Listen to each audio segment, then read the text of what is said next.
సొంత పార్టీ నేతలకే CM Revanth Reddy target అయ్యారా? హైడ్రా కూల్చివేతల విషయంలో రేవంత్ రెడ్డిపై అధిష్టానానికి నేతలు ఫిర్యాదు చేయబోతున్నారా? ఇటీవల ఓ కాంగ్రెస్ నేతకు చెందిన ఫామ్ హౌస్ను హైడ్రా అధికారులు కూల్చివేశారు. మరో నేత పేరును సీఎం రేవంతే స్వయంగా ప్రకటించారు. ఆ నేత ఫామ్ హౌస్ను కూల్చివేసే ఉద్దేశంతోనే ముఖ్యమంత్రి ఆయన పేరు తెర మీదకు తీసుకొచ్చారా?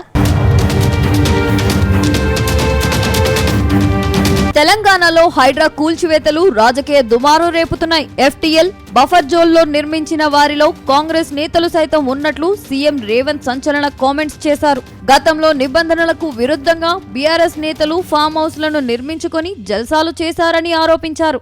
అంతేకాదు బీఆర్ఎస్ నేతల వెనుక ఉన్న కేవీపీ రామచంద్రరావుల ఫామ్ హౌస్లను కూల్చాలా వద్దా అని సీఎం చేసిన కామెంట్స్ హాట్ టాపిక్ అయ్యాయి. ఇప్పుడు సీఎం రేవంత్ రెడ్డి సొంత పార్టీ లీడర్లను కూడా టార్గెట్ చేయడంతో సొంత పార్టీ నేతలే షాక్ అవుతున్నట్టు తెలిసింది. మీ ఫామ్ హౌస్లను కాపాడుకోవడానికే కదా ఇవాళ వీళ్ళను ముసుగు తొడుక్కొని రక్షణ కవచంగా పెట్టుకొని పేదోళ్ళను పెట్టి కూలగొట్టొద్దు అంటారు.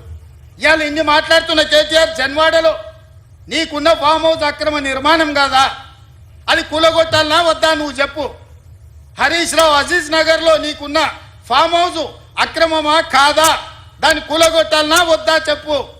సబితమ్మ నీ ముగ్గురు కొడుకుల పేర్ల మీద 3 ఫామ్ హౌసులు కట్టినావు కదా, నువ్వు సబితమ్మ లేక పేద అరుపులు అరవకమ్మా, నీకున్న ఫామ్ హౌసులు కూడా లెక్కలు ఉన్నాయి, కూలగొట్టాలనా లేదా సబితమ్మ నువ్వు సలహా చెప్పు.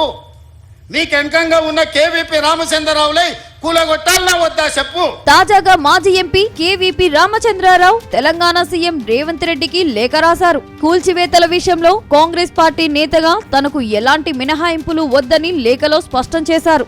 సాధారణ పౌరుడి విషయంలో చట్టం ఎలా ఉంటుందో అలాగే వ్యవహరిస్తే చాలన్నారు. నా ఫామ్ హౌస్ కి అధికారులను పంపండని కేవీపీ కోరారు. ఎఫ్టీఎల్ బఫర్ జోన్ లో ఉంటే మార్కు చేయాలని, తానే సొంత ఖర్చులతో కూల్చివేస్తానన్నారు.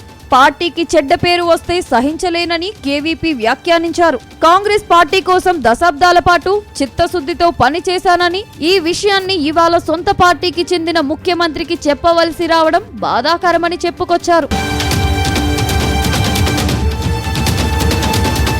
అటు సీఎం రేవంత్ రెడ్డి కామెంట్స్ పై మాజీ మంత్రి సబితా ఇంద్రారెడ్డి సైతం రియాక్ట్ అయ్యారు. సబితా ఇంద్రారెడ్డి కుమారుల ఫామ్ హౌస్లు కూల్చాలా వద్దా అని సీఎం రేవంత్ రెడ్డి ప్రశ్నించడంపై సమాధానమిచ్చారు. తమకు ఆత్మ అభిమానం కన్నా మించిన ఆస్తి లేదని నమ్ముతున్న వ్యక్తిని నేను. మీ ముందు కానీ మరింకెవరి ముందునైనా కానీ పేద ఏడ్పులు ఏడ్చిన సందర్భం నాకు ఆ దేవుడు కలిగించలేదు. మిమ్మల్ని, మీ మాట తీరుని ఈ తెలంగాణ సమాజం గమనిస్తుంది. మీ విజ్ఞతికి వదిలేస్తున్నానని ట్వీట్ చేశారు. మా అబ్బాయి కడుతున్న ఇల్లు మినహాయించి మిగతా 3 ఫామ్ హౌస్లు ఎక్కడున్నాయో చెప్పాలని ప్రశ్నించారు. ఆ వివరాలన్నీ ప్రజల ముందు పెట్టాలని డిమాండ్ చేశారు. మీరు ఎన్ని రకాలుగా వ్యక్తిగతంగా టార్గెట్ చేసినా ప్రజల తరపున ప్రశ్నిస్తూనే ఉంటానంటూ ట్వీట్ చేశారు.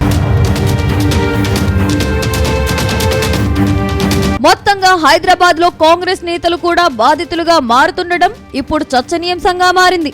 ఇదే విషయమై కొందరు కాంగ్రెస్ నేతలు పార్టీ హైకమాండ్ కు ఫిర్యాదు చేసేందుకు సిద్ధమైనట్టు టాక్. ఇప్పటికే హైదరాబాద్ లో మాజీ కేంద్ర మంత్రి పల్లపురాజు ఫామ్ హౌస్ ను హైడ్రా అధికారులు కూల్చివేశారు. అప్పట్లోనే ఆయన కూల్చివేత విషయాన్ని పార్టీ పెద్దల దృష్టికి తీసుకెళ్లినట్టు ప్రచారం జరిగింది. ఇప్పుడు సీఎం రేవంత్ డైరెక్ట్ గా కేవీపీ రామచంద్రరావు పేరు ప్రస్తావించడం హాట్ టాపిక్ అయింది. అయితే హైడ్రా విషయంలో రేవంత్ రెడ్డికి రానున్న రోజుల్లో ఇబ్బందులు తప్పకపోవచ్చని పొలిటికల్ సర్కిల్స్ లో జోరుగా చర్చ జరుగుతుంది.